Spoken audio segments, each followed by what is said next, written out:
Ministers' exchange demonstrated today once again a strong unity to support Ukraine and also put more pressure on Russia.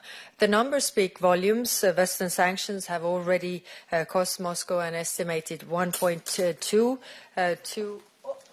1.5 trillion US dollars. For next week, Foreign Affairs Council, my services have proposed more than 80 new listings targeting Russia's military-industrial complex, human rights violators and propagandists. Brick by brick, we are collapsing the foundations of Russia's war economy. Regarding practical support to Ukraine, ministers discussed the future of the European Peace Facility. As you know, Hungary is lifting its veto on the blockage of 6.6 billion. And I propose to use these funds to reimburse the member states for the past weapons deliveries, to finance new joint procurements and to sustain operations in the EUMAM Ukraine mission. Ministers also looked into deepening the defence industrial cooperation with Ukraine, particularly on air defence, which is the most needed capability right now. And this must go hand in hand with facilitating production of Ukrainian systems in the European Union and establishing European companies in Ukraine. The EU 90 billion loan for Ukraine is ready to roll out, and the first 5.9 billion payout is going to be for drones this month.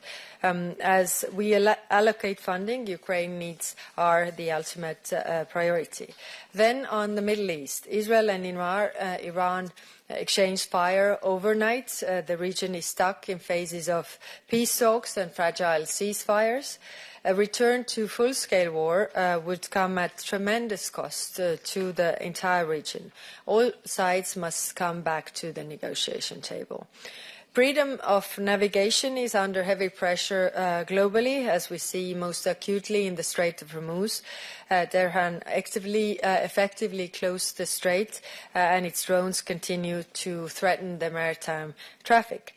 Ministers were clear today that Iran's actions are unacceptable.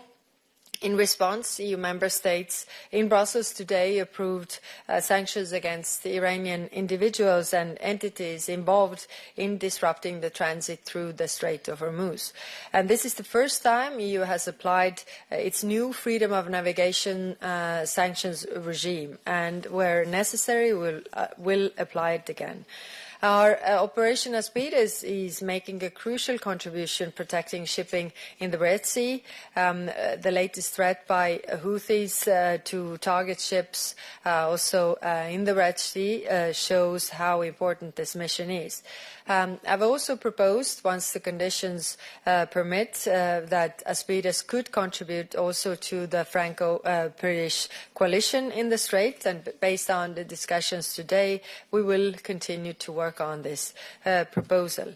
Now, when it comes to countering Russia's shadow fleet, the lesson is that concerted action works. Over the past months, our measures have made these shady operations harder, riskier and more costly. For example, France and Sweden recently boarded tankers, and our EU naval operation Irini has begun boarding shadow fleet vessels under updated rules of engagement. Every vessel seized, detained or disrupted means less revenue for Russia to finance this war. And finally, just a few words on the elections in Armenia. The vote took place under heavy Russian pressure and economic coercion. The Armenian people have made it clear that they have made their democratic commitment to peace and also closer ties with Europe. The EU is preparing an economic support package for Armenia, and we will continue to be its partner. Are you in any way concerned that the EU the EU and especially East European nations might be sidelined from Ukraine-Russia diplomacy, particularly in view of the meeting of the E3 in London yesterday with President Zelenskyy? Thank you. Thank you. Like we were discussing last week with the foreign ministers, also in Cyprus, about the negotiations. What is the substance? What should be actually our asks to Russia? Because if we want to have a long-term, sustainable peace, what are the Europeans' core interests? And of course, there also member states were voicing this, that clearly the countries that know Russia better than anybody should be heard. I think we had a very good discussion on the substance, and we really also need to have a strategic patience when it comes to really pushing Russia into a situation where they genuinely would negotiate. We feel that it's not there yet. That's why we were also discussing today how to put more pressure. That's why we are coming up with the 21st package of sanctions and actually moving further away to push them really genuinely to negotiate, but we are not there yet. A question on the Middle East. Where exactly do you see options for the EU to influence the situation? Yes, thank you. Today we discussed, of course, what can we do in terms of freedom of navigation.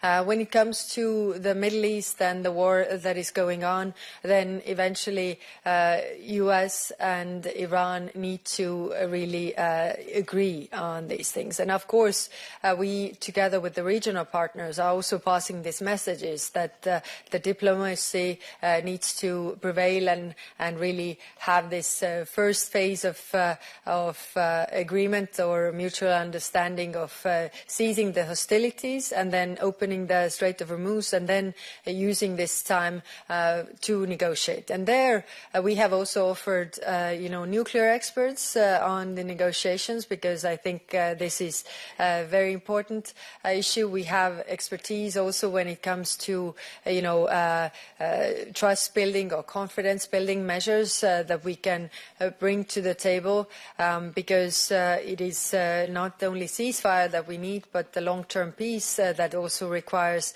the voice of the regional actors to be taken into account. Can you give a reaction on the recent drones troubles in the Eastern Balkan? No, not the Eastern Balkan, the East flank. Mm-hmm. Are you worried about it, and is there some kind of solution? Thank you.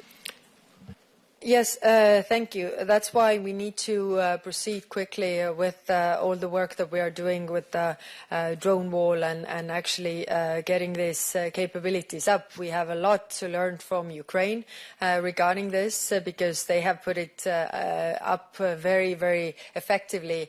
We heard today from the Deputy Minister that the interception rate is 97%, that they are taking these drones down, and we really need not to create a bicycle, but learn from them. It shows clearly that the threat is also to European soil. We have to take it seriously when it comes to really boosting our own defense and keeping in mind also the way that the wars are conducted today, especially in mind that the drones are very effective tools. So we need to have also the tools to counter that risk. Commissioner, just curious if you've revised your view on perhaps putting together a standing EU army, or at least a quick reaction force, to counter any threat, whether it be from air, land, sea, something that would benefit as a counterweight to NATO, not necessarily supplanting or replacing NATO, but as an addendum on issues that the EU really cares about and needs to respond quickly. Just your thoughts on that. Yeah, thank you. Generally, defense is a national competence, and we are trying to push member states to work more jointly together, because also if the member states are strong, also the European pillar in NATO is strong. Now, why I don't support additional army, it's because, every member state has one army. If you allocate this army, I mean, 23 member states are also members of NATO. If you allocate this army to NATO, then you can't use it elsewhere. You can't also create another army, just, a parallel. That's why it is very important that we don't create structures that could create confusion. We, of course, also on the European level have Article 42.7, which is not equal to Article 5 in NATO, to be very, very clear. But that's why we have also proposed, how to operationalize this article if, member states also need help. And we have many tools when it comes to, European Commission, when it comes to the External Action Service, when it comes to also the member states. And I think, member states need to understand who does what in terms of crisis. We have the crisis response teams when it comes to hybrid attacks that have been quite successful, and we need to develop these even further, but not to create alternative army to those armies that already exist. You'll be traveling to Ireland tomorrow, as I understand it, and how high on your agenda is this question about alumina exports to Russia? If the Irish company is owned by a Russian company and at least half of the exports of alumina go to Russia, will you consider putting this company or alumina exports under sanctions? Right now, Ireland can say quite honestly, well, it's not under sanctions, so we can go ahead and continue our exports. But morally, is there a reason to stop? Thank you. Thank you. So, of course, every time when you media do a good job to actually flag these issues, we are also raising these issues when we are talking about next sanctions that we can do, because our aim is to really deprive Russia of the funding that they get from various resources. So clearly we can discuss what kind of impact it has and whether member states are willing to put this forward and agree also on this to again put more pressure on Russia. But definitely I think it will also be a topic that we will discuss tomorrow.